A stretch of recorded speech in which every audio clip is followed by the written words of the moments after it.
لا إله إلا الله. بسم الله الرحمن الرحيم. الحمد لله رب العالمين. الصلاة والسلام على سيد المرسلين خاتم النبيين شفيع المذنبين أنيس الغريبين رحمة للعالمين محمد مصطفى صلى الله عليه وسلم وآله الطاهرين الطيبين وصحابه نجوم طريق الأمم. أما بعد، فقد قال الله تعالى في القرآن العظيم والفرقان المجيد بعد أعوذ بالله من الشيطان الرجيم بفضل بسم الله الرحمن الرحيم. ألا إن أولياء الله لا خوف عليهم ولا هم يحزنون. وقال نبينا صلى الله عليه وسلم أصحابي كالنجوم بأيهم اقتديتم اهتديتم أو كما قال عليه الصلاة والسلام. புகழ் அனைத்தும் ஏக அல்லாஹ்வுக்கே உரித்தாக.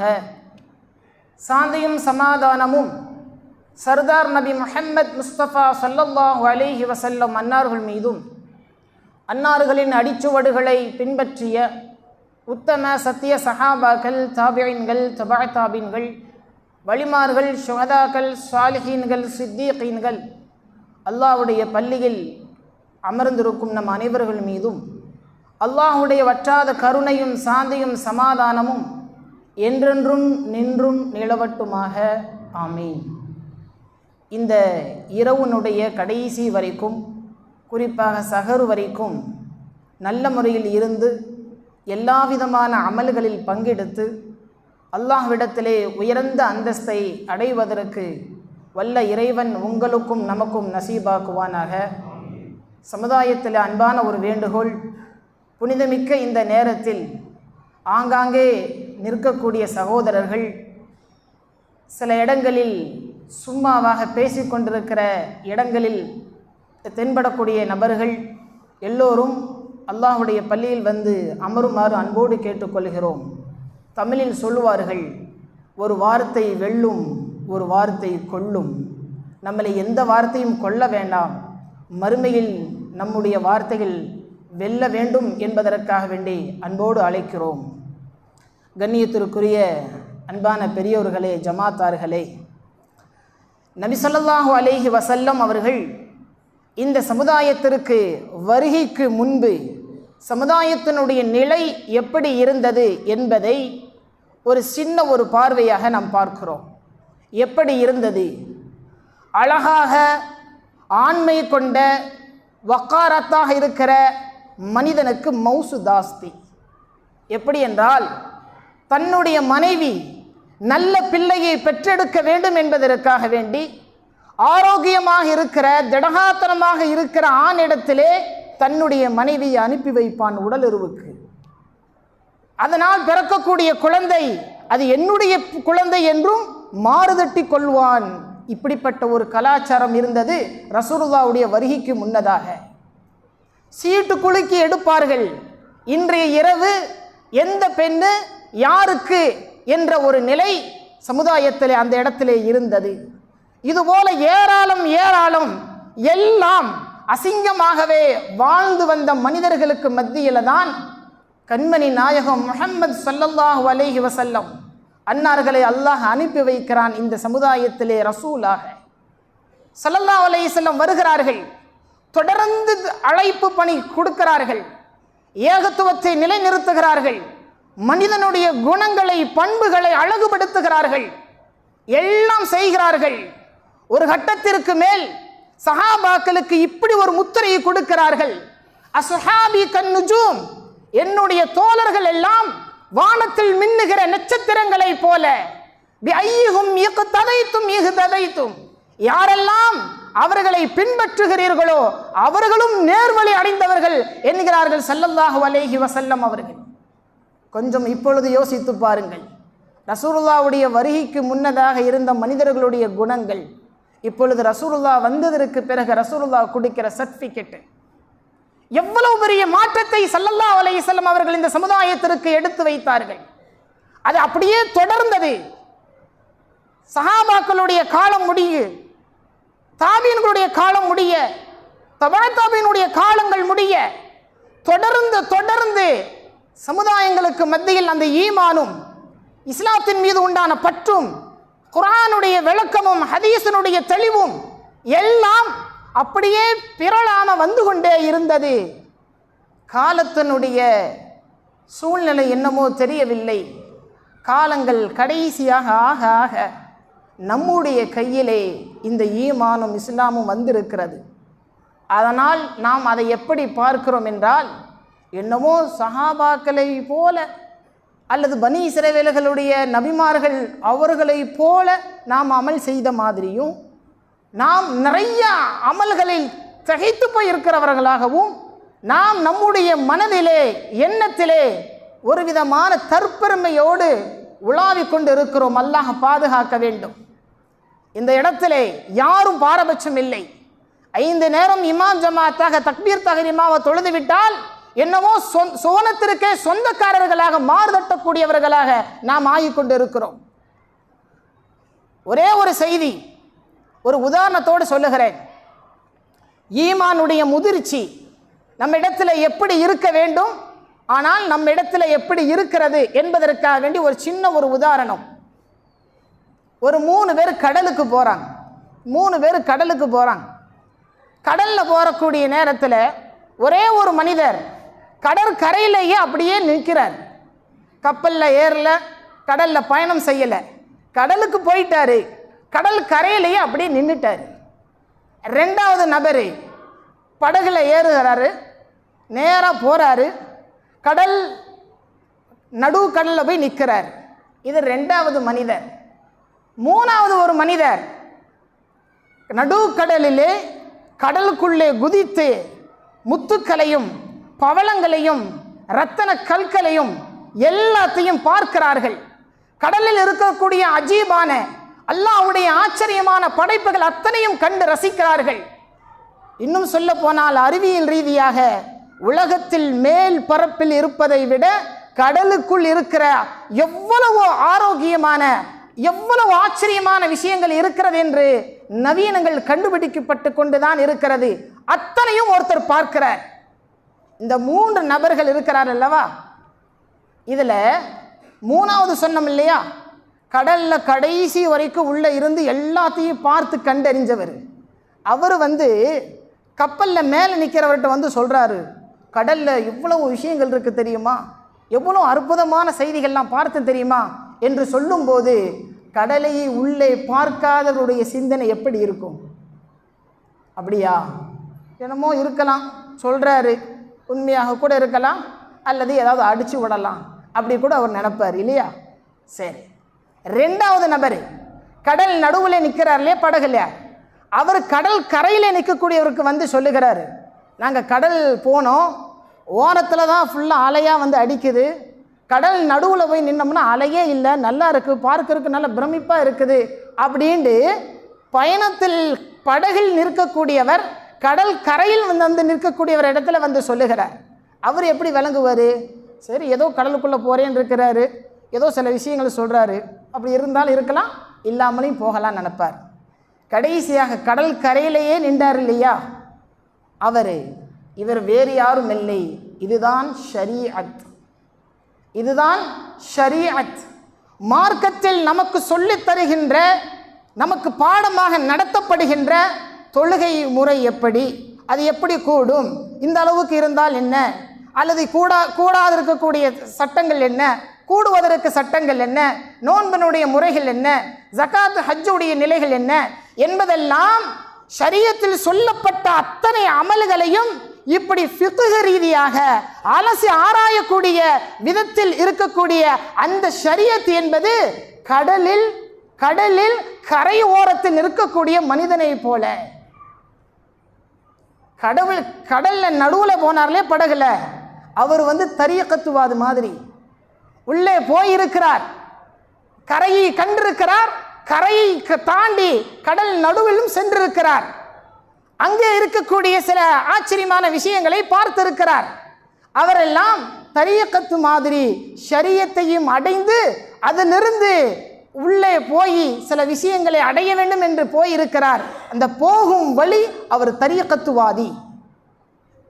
ஒன்று இருக்கிறது. மூன்றாவது ஒரு நபர் கடலில் உள்ளே ஆழத்திலே எல்லா விதமான அதிசயங்களையும் கண்டு மகிழ்ந்தார் அல்லவா, அதுதான் சரியான ஹகீகத்து மாரிஃபத், அல்லாஹ்வை அடைந்தவர். அவர்தான் அல்லாஹ்வை அடைந்தவர். இந்த நிலையில் நாம் இருக்கிறோமா அல்லது கடல் கரையில் நின்று வேடிக்கை பார்க்கக்கூடியவர்களாக இருக்கிறோமா என்றால், உலகத்தில் இருக்கக்கூடிய 99% மக்கள் கடல் கரைக்கு கூட வருவதில்லை.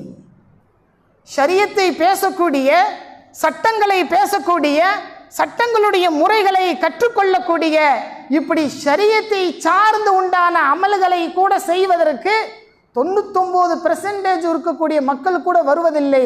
இந்த மக்கள் என்ன நினைக்கிறாங்கன்னா, ஏதோ ஒரு நாள் தொழுதா போதும், ஏதோ அமல் செய்தா போதும், ஏதோ இது செஞ்சா போதும், அதை செஞ்சா போதும் சொல்லி அப்படியே நினைத்துக் கொள்கிறார். நான் இங்கே சொல்ல வருகின்ற செய்தி, சஹாபாக்களை பார்த்து ஸல்லல்லாஹு அலைஹி வஸல்லம் சொன்னார் அல்லவா, என்ன வார்த்தை? அஸ்ஹாபி கன்னுஜூம். அது எந்த நிலை? எல்லா நிலைகளையும் அல்லாஹ்வை பார்த்தவர்கள், எல்லா நிலைகளையும் அல்லாஹ்வை அடைந்தவர்கள், அல்லாஹ் என்ன செய்கிறான் என்பதை அத்தனையும் பொருத்தம் கொண்டவர்கள். இவர்கள் செய்யக்கூடிய அத்தனையும் அல்லாஹ்வும் புரிந்து கொள்ளக்கூடியவன்.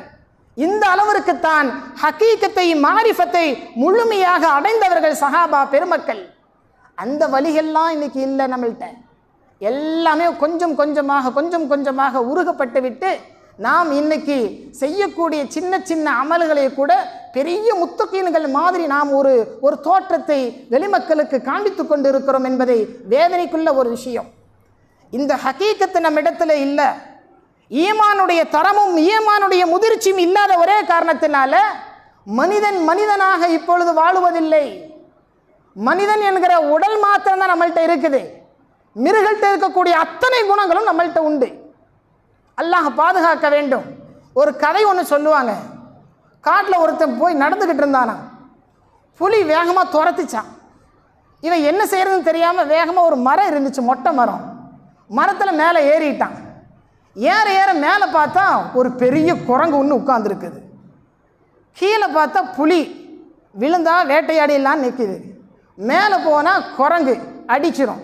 ரெண்டுக்கும் மத்தியில் யோசனை பண்ணிக்கிட்டே நிற்கிறான், என்ன செய்யலான்னு. குரங்கு சொல்லிச்சான், கதை தானே, குரங்கு பேசும் இல்லையா. குரங்கு சொல்லிச்சான், மனிதா கவலைப்படாத வா அப்படின்னு சொல்லி கையை பிடிச்சி தூக்கி விட்டுச்சான். புலிக்கு கோவம் வந்துருச்சு. புலி சொல்லிச்சான் குரங்கு இடத்துல, இங்கே பாரு, நீயும் மிருகம் நானும் மிருகம், இந்த மனிதனை நம்பாத. குரங்கு சொல்லிச்சு, புலி சொல்லிச்சான், மனிதனை நம்பாத, அவனை தள்ளி விடு அப்படின்ட்டுச்சான். இல்லை மாட்டேன் அப்படின்னு குரங்கு மறுத்துருச்சு. புலி கொஞ்சம் நேரம் கழித்து மனுஷன்கிட்ட பேசிச்சான், இங்கே பாரு, எனக்கு கடுமையாக பசிக்குது, எனக்கு தேவை சாப்பாடு. அது மனித சாப்பாடாக இருந்தால் என்ன, குரங்கு கறியாக இருந்தால் என்ன, குரங்கு பிடிச்சி தள்ளி விடு சொல்லி சொன்ன உடனே யோசிக்கவே இல்லை மனுஷன், டப்புன்னு குரங்கு பிடிச்சி தள்ளி விட்டான். கீழே விழுந்த அந்த குரங்கு இப்போ புலி சொல்லிச்சான், நான் தான் ஆரம்பத்திலேயே சொன்னேன் இல்லையா, மனிதனை நம்பாத, இப்போ ஒன்றும் மோசம் போகலை, நீ மேலே ஏறி மீண்டும் அந்த மனிதனவே பிடிச்சி தள்ளி விழுந்துச்சான். குரங்கு மரத்து மேலே ஏறி அங்கே போய் நின்றுக்கிட்டு மனுஷனை தள்ளி விடலை. மனுஷனை குரங்கு தள்ளி விடலை.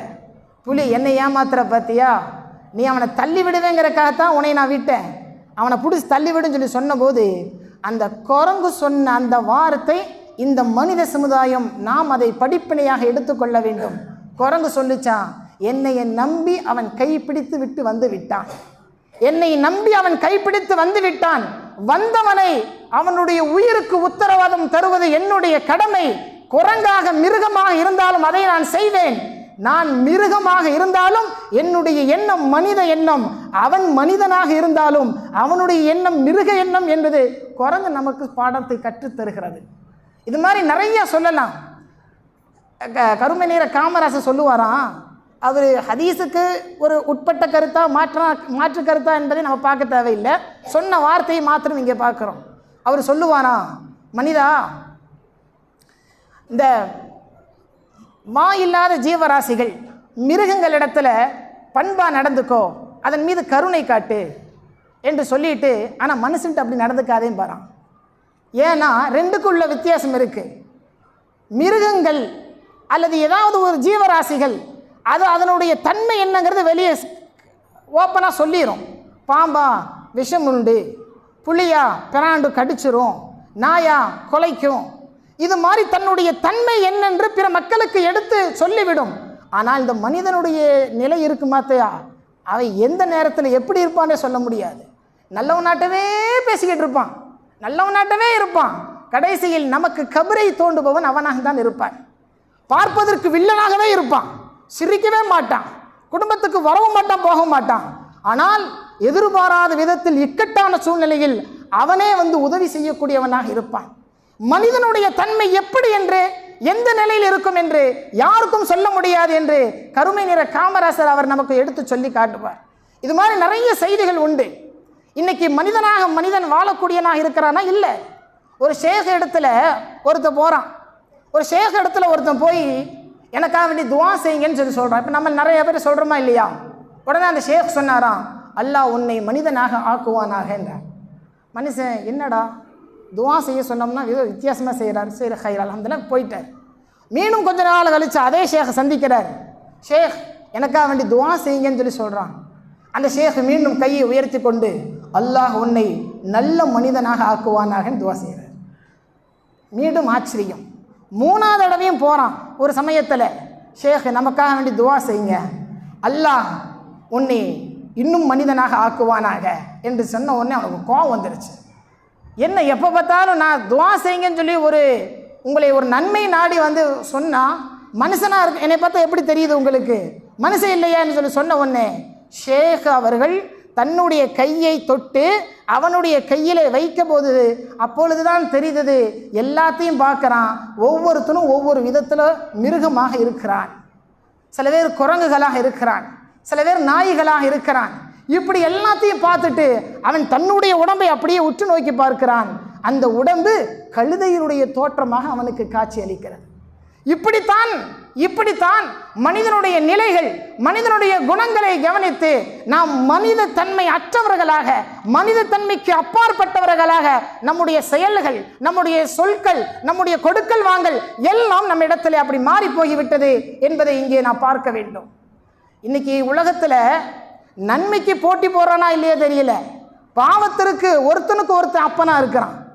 பாவத்தில் நீயா நானை பார்த்துக்கலாமா அப்படிங்கிற அளவுக்கு ஒருத்தனுக்கு ஒருத்தன் அப்பனா இருக்கிறான். ஒன்றும் இல்லை, நமக்கெல்லாம் கேள்விப்பட்ட ஒரு கதை தான். ஒரு ஊரில் இருந்து இன்னொரு சின்ன ஊருக்கு போகணும். அந்த போகிறதா இருந்தால் வழித்தடங்கள் என்பது ஒரு ஓடையாக இருக்குது, ஒரு குளமாக இருக்குது. அதில் படகு ஒரே ஒன்று தான் இருக்குது. அந்த படகு வழியாக தான் அந்த ஊருக்கே போக முடியும், அந்த கிராமத்துக்கு. இந்த படகு சவாரி செய்கிறான் இல்லையா, அவன் வந்து என்ன அதற்குண்டான ஊழியமோ அதை விட டபுளாக சில நேரத்தில் வாங்குறான், சில நேரத்தில் ட்ரிபிளாக வாங்குறான். ஊர் மக்கள் எல்லாம் திட்டி தீர்க்கிறான். என்னடா அது அநியாயமான கொள்ளையா அடிக்குது, போகணும் ஊருக்கு, தகுந்த ஊதியம் வாங்கினா கூட பரவாயில்லை, இவன் அநியாய ரேட்டுக்கு வாங்கிறான்னு சொல்லி மக்கள் திட்டி திட்டி திட்டி எப்படியோ அவனுடைய வாழ்க்கையினுடைய கடைசி கட்டத்தில் வந்து நிற்கிறான். நிற்கும் பொழுது அவனுக்காக ஒரு மனசில் ஒரு என்ன தோணுச்சு, இன்னும் இருக்கிறது கொஞ்ச நாளோ எத்தனை நாள்னு தெரியலை. மகனை கூப்பிட்டு சொன்னானா, மகனே நான் வாழக்கூடிய காலத்தில் நிறைய பத்துவா வாங்கிட்டேன் ஊர் மக்கள்கிட்ட, அதனால் நான் வந்து இப்பொழுது இன்னும் கொஞ்ச நாள் இறந்து போயிடுவேன். மக்கள் நீ என்ன செய்வியோ ஏது செய்வியோ எனக்கு தெரியாது, மக்கள் எல்லாம் என்னை புகழ்கிற மாதிரி நீ செய்யணும் அப்படின்னா நமக்கெல்லாம் இப்போ சிந்தனை எப்படி தோணுது? ஸோ ஏதோ ஒரு நன்மையான விஷயங்கள் செய்ய போகிறான்னு தோணுது இல்லையா? அப்படித்தான் நம்மளும் நினச்சோம். அந்த கதையை படிக்கும்போது மகன் என்ன செஞ்சான் தெரியுமா? அப்பே செத்து போனதுக்கு பிறகு அந்த படகுக்கு அவன் விதிக்கிறான் விதி, அப்பா வந்து 10 ரூபா அப்படின்டா இவன் 100 ரூபான்னு சொல்லி சொல்கிறான், அத்தா 100 ரூபா அப்படின்டா இவன் 1000 ரூபா என்று சொல்கிறான். அப்போ எல்லாம் சொன்னாங்களா, டே உனக்கு கொப்பம் பரவாயில்லடா அப்படின்ட்டு. அப்போ வந்து மன ஆரோக்கியம், எங்கள் அத்தாவுடைய எல்லாம் ஊர் மக்கள் எல்லாம் எங்கள் அத்தாவை புகழ்ந்து பேசுகிற மாதிரி நான் நினச்சிட்டேன், நான் வந்து அது மாதிரி செஞ்சுட்டேன்னு சொல்லி. நான் எதற்கு சொல்ல வருகிறேன், ஒரு மனிதன் எதை செய்ய வேண்டும் எதை செய்யக்கூடாது, மனிதனாக வாழ வேண்டும் என்பதெல்லாம் ஸல்லல்லாஹு அலைஹி வஸல்லம் அவர்கள் நமக்கு அழகிய விதத்தில் கற்றுக் கொடுத்த பாடங்கள், படிப்பினைகள். அது எல்லாம் இப்போ நம்ம இடத்துல ஓரமாக போகிவிட்டது. போய் இன்னைக்கு நம்முடைய குடும்பத்திலிருந்து தொடங்கி சமுதாயம் வரைக்கும் எல்லா இடங்கள்லையும் ஒருத்தனுக்கு ஒருத்தன் அப்பனாக வாழ்ந்து கொண்டு இருக்கிறான். அந்த படகு சவாரி மாதிரி ஒருத்தனுக்கு ஒருத்தன் அப்பன். குடும்பத்தில் கணவர் சொல்லும் பொழுது, யோ நீ என்னையா சொல்ற, நான் என்னையா கேட்கறதுங்கிறது பொம்பளை மனைவி. மகன்கிட்ட பேசும் பொழுது, அந்த ஆள் கிடக்கிறான், எப்போ பார்த்தாலும் இப்படி தான் ஏதோ ஒன்று சொல்லிக்கிட்டே இருப்பான்னு சொல்லி மகன் பேசுகிறான். சமுதாயத்திற்கு வெளியே வந்துட்டோம்னா, ஐயோ இந்த ஆள் தலைவரா போட்டு நம்மளை அருவி எடுத்துருவார் அப்படின்னு நினைக்கிறான். அஜரத்தில் போய் உட்கார்ந்தோம்னா, ஐயோ இந்த ஆள் பேச ஆரம்பிச்சிட்டோம்னா காதில் ரத்தம் வந்துருமே. எத்தனை பேருக்கு ரத்தம் வந்துச்சுன்னு தெரியல, காதில் ரத்தம் வந்துருமே அப்படின்னு சில பேர் நினைக்கிறான். நான் எங்கே சொல்ல வருகிறது, ஒரு காலம் இருந்தது நம்முடைய சமுதாயத்திற்கு மத்தியிலே பெரியோர்களை பார்க்கிற பொழுது ஆட்டோமேட்டிக்காக சலாம் நம்ம இடத்திலே வரும். பெரியோர்களை பார்க்கிற பொழுது நாமளாக முன் வந்து அவர்களிடத்திலே ஏதாவது ஒரு வார்த்தை, நல்ல வார்த்தை பேசுவார்கள். அதை நாம் கற்றுக்கொள்ளலாம், பிற்காலத்தில் அமல் செய்யலாம் என்று ஆர்வமாக வந்தக்கூடிய மாணவர்கள் எல்லாம் இன்றைய காலத்தில் தெரிச்சு ஓடுறான். எங்கடா ஏதாவது சொல்லிட்டா என்னென்ன பண்றது அப்படின்னு தெரிச்சு ஓடக்கூடிய ஒரு சமுதாயமாக மாறிவிட்டது. சுத்தமாக நம்ம இடத்துல இத்தாத், கட்டுப்படுதல் என்பது நம்ம இடத்துல இல்லாமல் போகிவிட்டது. தப்லீக் ஜமாத்தில் சொல்லுவாங்க சாத்திகள் எல்லாமே வந்து அமீர் சாமுக்கு கட்டுப்படுதுன்னு சொல்லி, அங்கே பயிலக்கூடிய சூழ்நிலையும் சமீப காலமாக நிறைய மாறிவிட்டது. அமீர் சாப் என்னத்தை போய் சொல்றது, நான் சொல்றத அவர் கேட்கட்டும் அப்படின்னு பேசக்கூடிய சாத்திகள் உருவாகி விட்டார்கள். இதுபோல எல்லா இடங்கள்லையும் முழுமையாக குடும்பத்திலிருந்து சமுதாயம் வரைக்கும் நம்ம இடத்துல யாருக்கு பணிய வேண்டும் என்கிற நிலையெல்லாம் மாறி போய் எல்லாம் தலைவனாக இருக்க வேண்டும், எல்லாம் நான் பேசுவது, நான் சொல்வது, நான் செய்வது, இதைத்தான் மற்றவர்கள் பார்க்க வேண்டும் என்கிற நிலைக்கு சமுதாயம் மாறிவிட்டது. ஒரு காலம் இருந்தது, வேதனையான உள்ள விஷயம், ஒரு காலம் இருந்தது, குழந்தைகளை மதரசாவிற்கு அல்லது டீச்சருக்கு கொண்டு வந்து விடும்போது என்ன சொல்லுவாங்க, ஹஸ்ரத் கண்ணை மட்டும் விட்டுட்டு தோலை ஒழிச்சிருங்கிறான். சொல்லக்கூடிய சமுதாயங்கள் நம்முடைய சமுதாயம். இன்னைக்கு சொல்றாங்க, எப்படி சொல்றது தெரியுமா, அதே தான் சொல்றாங்க, மாணவன் அல்ல அஜரத்தை பயனை தொட்ட தோலை உழிச்சு போடுவேங்கிறான். நடக்குதா இல்லையா? இதனுடைய விளைவு அல்லாஹ் பாதுகாக்க வேண்டும். இன்னைக்கு நிறைய இடங்களில் உஸ்தாத்மார்கள் திருத்தி தராத, டீச்சர்கள் திருத்தி தராத அந்த தவறுகள் எல்லாம் இன்னைக்கு ஸ்டேஷன்ல போலீஸ்காரர் லத்தியால விட்டு அடிக்கிறான். சமுதாயம் எங்கே போய் நிற்கிறது? ஒரு காலம் நம்ம இடத்துல நம்முடைய பக்குவப்படுத்தப்பட்ட அந்த காலங்கள் மாறி போகி இன்னைக்கு யாரெல்லாம் நம்மளை கண்டு அஞ்சு வேண்டுமோ, நம்மளை கண்டு மரியாதை தர வேண்டுமோ, அவனெல்லாம் நம்ம இடத்திலே காலுக்கு மேல் காலை போட்டுக்கொண்டு நம்ம இடத்துல ஃபைசலா பண்ணுகிறான். பாய் உட்காரு. ஒரு காலம் எப்படி இருந்தது, பாயா சொல்லுங்க, ஆனா இன்னும் பாய் உட்கார் பாய் அப்படிங்கிறான் பஞ்சாயத்தில். சமுதாயம் எங்கே போய் நிற்கிறது என்பதை வேதனைக்குரிய விஷயம். இப்படி தொடர்ந்து சொல்லிக்கொண்டே போகலாம். இப்படி இத்தாத்து இல்லாதனால சமுதாயம் இப்போ எப்படி ஆயிடுச்சுன்னா, ஒவ்வொரு விஷயத்துக்கும் ஆதாரம் கொடுங்க அங்கிற அளவுக்கு அந்த ஸ்டேஜ் ஆயிடுச்சு. நீ சொல்லி நான் கேட்க மாட்டேன், குரான்ல இருக்கா? நீ சொல்லி நான் கேட்க மாட்டேன், ஹதீஸில் இருக்கா? ஹதீஸில் சஹீஹா லஈஃபா எந்த கிதாபில் வருது? நம்ம கிதாபு சொன்ன உடனே போய் அவர் பார்த்து எடுத்துட்டு வர மாதிரி. இது மாதிரி சமுதாயத்தில் எல்லா விஷயங்களும் முன்னுக்கு பின் முரணாக மாறி இப்போ சமீபத்தில் நடந்த 2-3 ஜனாசா பார்க்கும் பொழுது மனசுக்கு ரொம்ப வேதனையாக இருந்தது.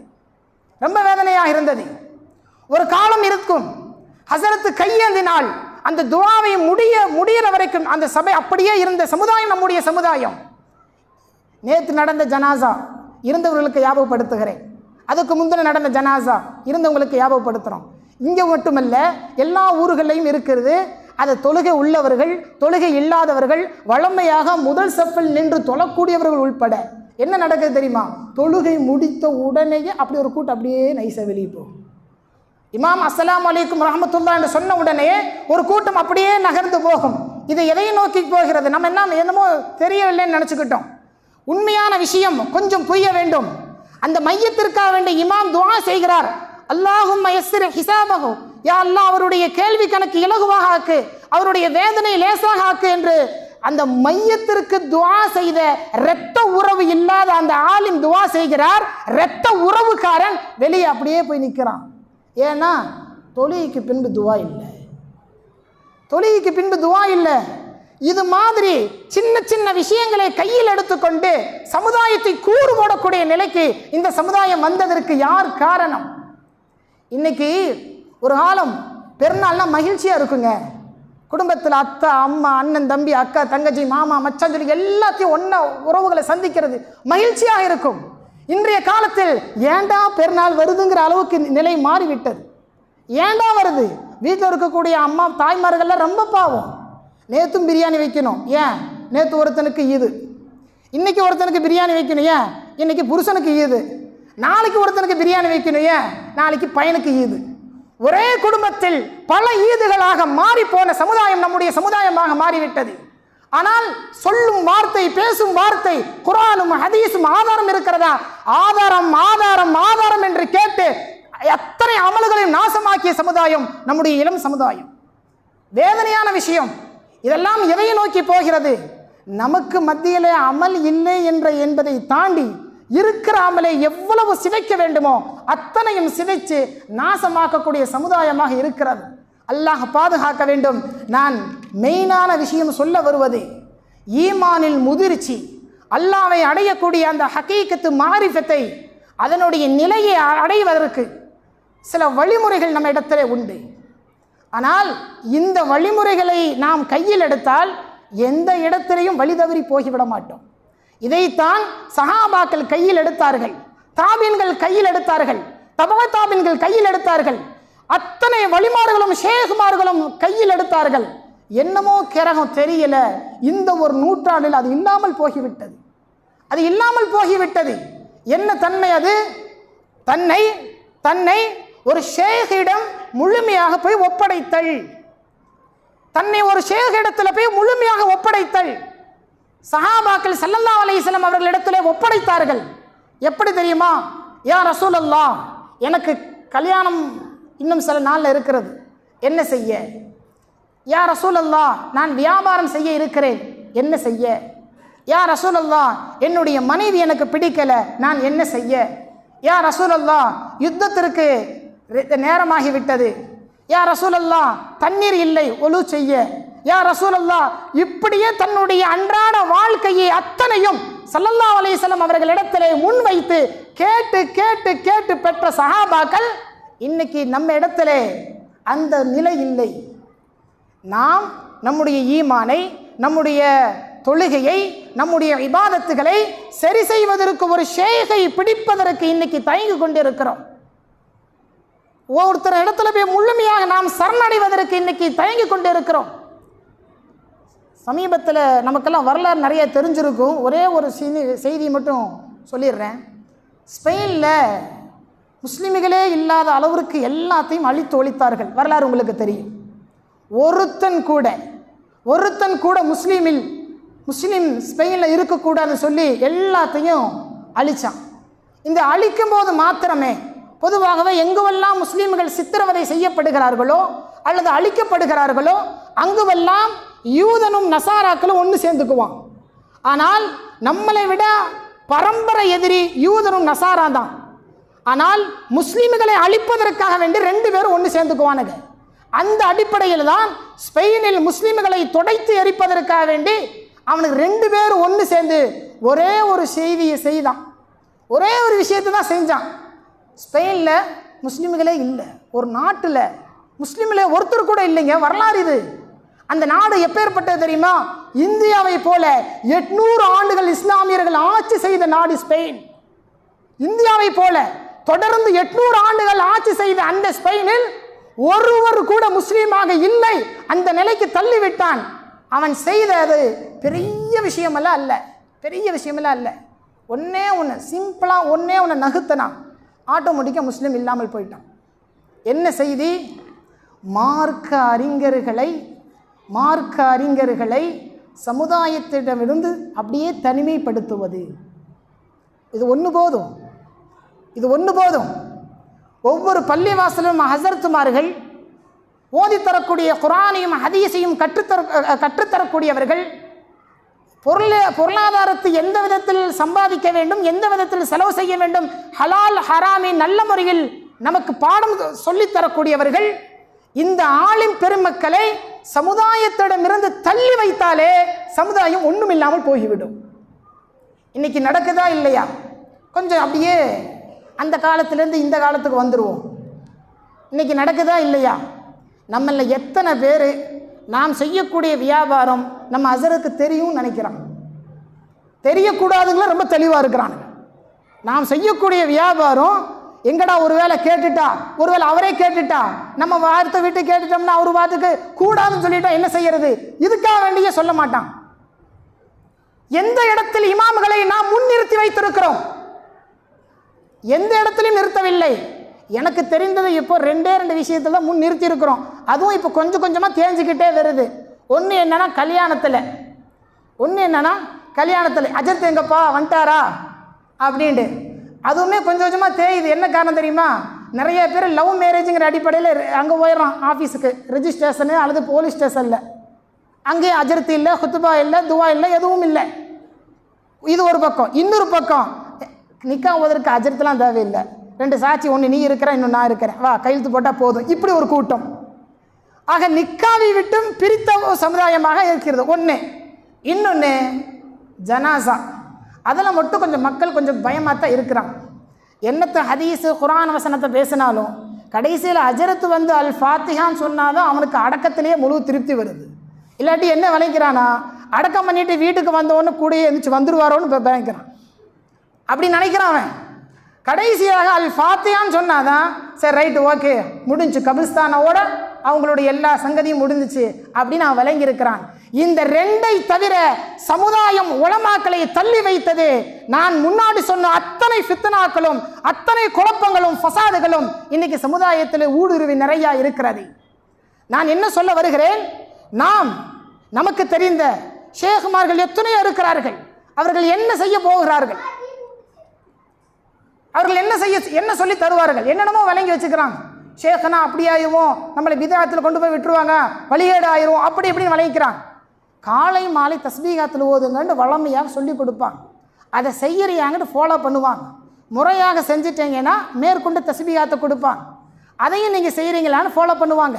இப்படியே உங்களுடைய தஸ்பீகாத்துகளை அதிகரித்து கடைசியாக ஒரு நிலை வரும். நான் ஏற்கனவே சொன்ன நிலை, ஹக்கீகத்து அல்லாவை அடையக்கூடிய மாரிஃபத்து, அல்லாவை முழுமையாக விளங்கக்கூடிய அந்த தன்மைக்கு கொண்டு போய் விடக்கூடியவர்கள் தான் ஷேக்மார்கள். அப்படி வாழ்ந்தார்கள். இன்னைக்கு நம்ம மக்கள் என்ன நினைச்சிருக்கிறாங்கன்னா, ஹதீஸை குர்ஆன் ஆயத்தை தர்ஜுமாவில் சும்மா 4 வரி தமிழில் தெளிவாக படிச்சிட்டோம்னா போதும்பா, அல்லாஹ் நாம் இன்னும் 4 பேர்த்துக்கு நான் பயான் செய்வேன். என்கிட்ட ஒருத்தர் சொல்கிறார், இதே ஊரில் நான் எதற்கு சொல்ல வருகிறேன், ஒரு விஷயம் விளங்கிக்குங்க, அதுக்காக வேண்டி சொல்கிறேன். ஒருத்தர் அவர் ஆலிம் அல்ல, வந்து பேசியவரும் என்கிட்ட ஆலிம் அல்ல, யாரை பற்றி பேச போகிறாரோ அவரும் ஆலிம் அல்ல.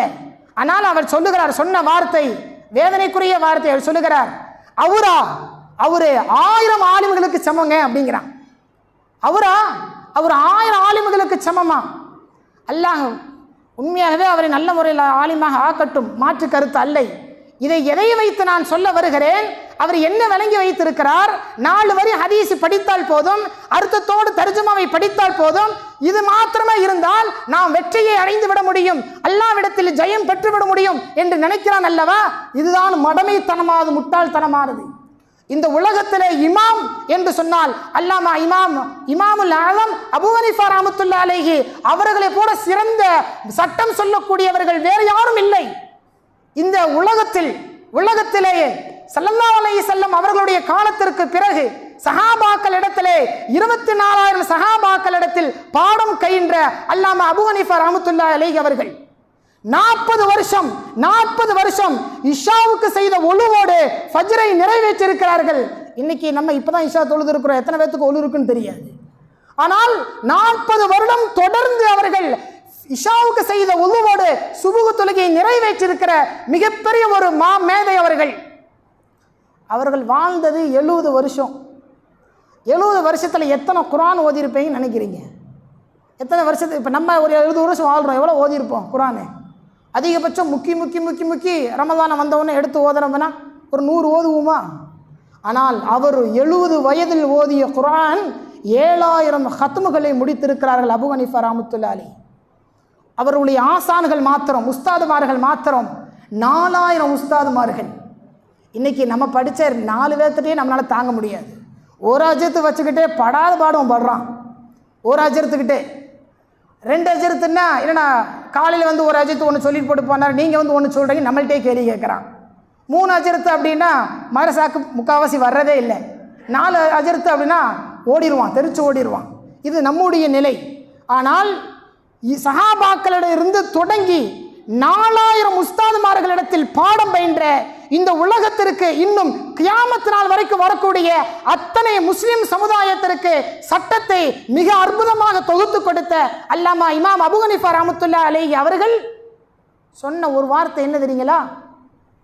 லௌல சனதானி லஹலக நுஅமான். லௌல சனதானி லஹலக நுஅமான். 2 வருஷம் ஆன்மீகத்தினுடைய பாடத்தை மாத்திரம் நான் கற்றுக்கொள்ளவில்லை என்றால் இந்த அபூ ஹனீஃபா என்னைக்கோ அழிஞ்சு போயிருப்பேன் என்கிறார்கள் அபூ ஹனீஃபா ரஹ்மத்துல்லாஹி அலைஹி அவர்கள். அவர்கள் சொல்ல வரக்கூடிய செய்தி என்ன தெரியுமா? ஸல்லல்லாஹு அலைஹி வஸல்லம் அவர்களுடைய பாரம்பரியத்தில் வருகிற ஸைனுல் ஆபிதீன் அவர்களுடைய பேர பிள்ளை ஜாஃபர் சாதிக். இன்னைக்கு நிறைய பேர் அவங்களுடைய பேரில் ஃபாத்தியா கொடுப்பாங்க ரஜப் 22. ஜாஃபர் சாதிக் ரஹ்மத்துல்லாஹி அலைஹி அவர்கள் அவரிடத்துல ஆன்மீகத்தை குறித்து, மெஞ்ஞானத்தை குறித்து, ஹகீகத்தை குறித்து, மாரிஃபத்தை குறித்து அத்தனை கல்வியும் 2 வருஷத்தில் அவரிடத்திலே பாடம் பயின்றார்கள். 2 வருஷம்தான். ஆனால் அவர் சொன்ன வார்த்தை என்ன? நான் எவ்வளவோ ஹதீஸுகளை ஆய்வு செய்திருக்கிறேன், குர்ஆன் வசனங்களை ஆய்வு செய்திருக்கிறேன், 1000 அல்ல லட்சக்கணக்கான சட்டங்களை இந்த சமுதாயத்திற்கு கொடுத்திருக்கிறேன்.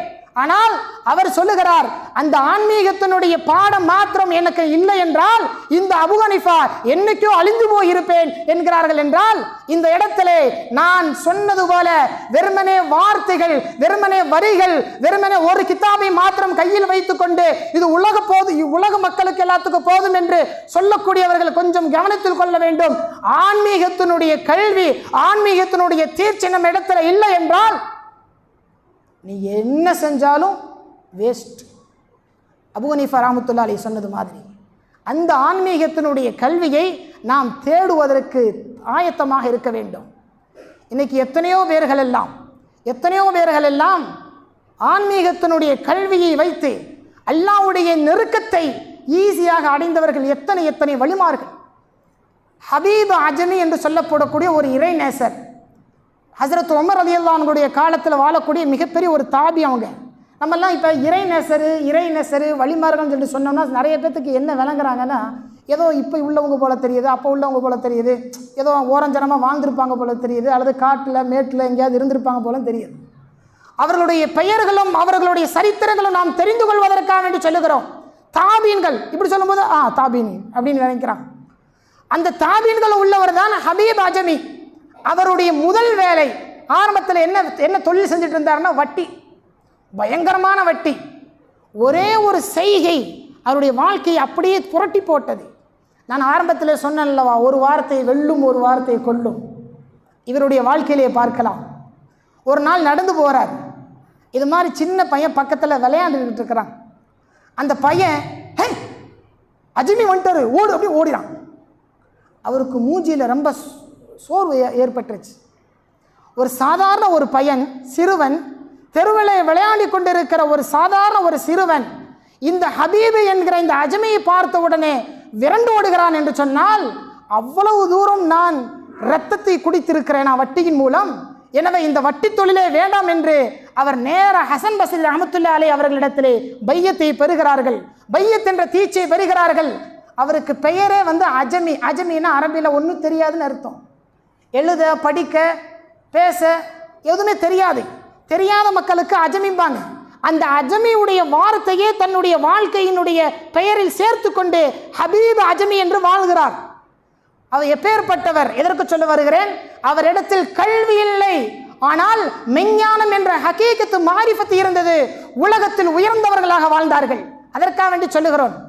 ஒரு நாள் இமாம் வந்திருக்கிறாங்க, ஹசன் பஸ்ரி அவர் தான் அவருடைய இமாம், உஸ்தாத் வந்திருக்கிறாங்க. ரூமில் உட்கார வச்சிருக்கிறாங்க, விருந்துக்கு அழைச்சிருக்கிறாங்க.